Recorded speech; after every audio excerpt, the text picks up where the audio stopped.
Welcome back. I'm Jenny and I'm here to help you thrive in midlife and beyond. Today we're diving into one of my favorite tools that help me drop that perimenopause and eventually menopause weight, and that is intermittent fasting. And before you swipe, I get it, fasting sounds a little scary. I know my first experience was when I was a youth director and we did a 24-hour fast to fundraise money for famine relief.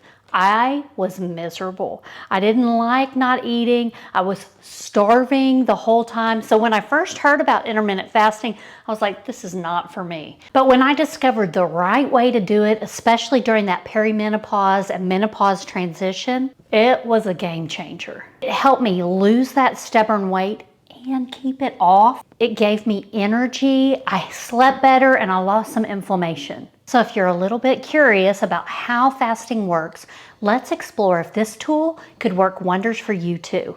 So let's first discuss what exactly is intermittent fasting and why is it so great for menopause. So intermittent fasting is not just about skipping meals or starving. It's about timing your eating. So you have an eating window and a fasting window and aligning it with that circadian rhythm that just comes natural to your body.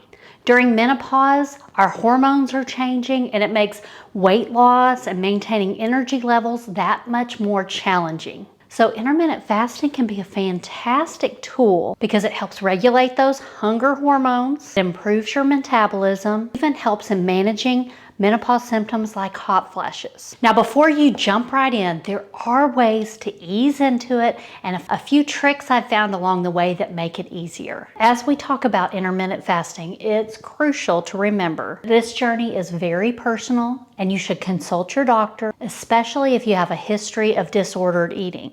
This might not be the right tool for you. This is not a white knuckle approach where there's hard and fast rules. I don't want that old diet mentality to rear its ugly head. So we're going in this easy and casual. There's not going to be any strict guidelines. I want you to listen to your body and find the rhythm that works for you. If you're enjoying this video and want more inspiration through that perimenopause and menopause transition, be sure to hit like, subscribe, and share with a friend. Starting small can make a big difference. Just like I teach you on any habit video, I want you to take that first initial step. Until that gets easy, don't try the next step. And so my first step in starting intermittent fasting is closing the kitchen right after dinner. What that means is nothing with calories, drinks, yes, that glass of wine, or snacks after dinner. See if you can go that couple hours before bedtime with nothing to eat. Now, if you get hungry, some tricks to do. If you're used to eating and drinking while you're watching TV, sit in a different spot. That triggers your brain that something's different and it helps break that habit. And then set the timer for 20 minutes to see if it's more of a habit and not just hunger. After that 20 minutes is up, see if you're still hungry. If not, continue with your fast. But if you are still hungry, eat. We're going about this in a slow process, getting your body adjusted to having that fasting window. Another trick I like to use is drink sparkling water. It kind of fills my stomach up and keeps me from being hungry. Drinking a glass of hot herbal tea before bed can relax you and can also curb those hunger hormones. And then a final trick is if you're hungry, sometimes just go to bed early.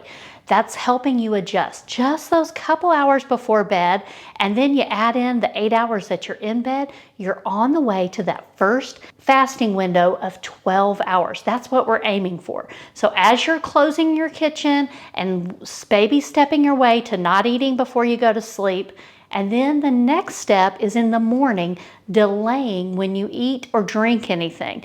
Not including water. You can have water or black coffee first thing in the morning. If you have to have cream and sugar in your coffee, that's another habit you're going to baby step out of. Maybe dial it back a little at a time till slowly your taste buds get used to black coffee, or you just simply wait to have that cup of coffee once you start your eating window. But backtracking your breakfast a little at a time till it gets easy, that's the way to go. Since we're going about this an easy way and we're really trying to tune into our body, if in the morning you wake up and you're extra hungry, eat. This is not a strict white knuckle approach. We want to really honor our hunger and notice when we're really hungry for nutrients or when it's just habit and we're slowly adjusting to getting that fasting window. I like that 12 hours as a beginning goal, and then you can see where that sweet spot for you is. I like between 14 to 16 hours. Normally about 15 hours is my sweet spot, but you're gonna find the right rhythm for you. You don't wanna add a lot of stress to your body because during the perimenopause and menopause transition, the hormones are definitely already stressed, so we don't need to add more stress to our body. So find that fasting window that works for you. And this is one little tidbit that really convinced me to try intermittent fasting. You can eat the same amount of food just in a shorter window of time, and your body burns it a whole lot more efficiently. So you don't have to deprive yourself of food, just shorten that time that you eat it in. Always consult with your healthcare provider first, but make an informed decision whether this tool might be the right one for you.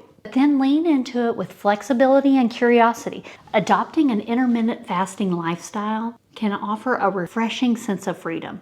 You don't have to count calories and worry about what actually you're eating. It's just when you're eating.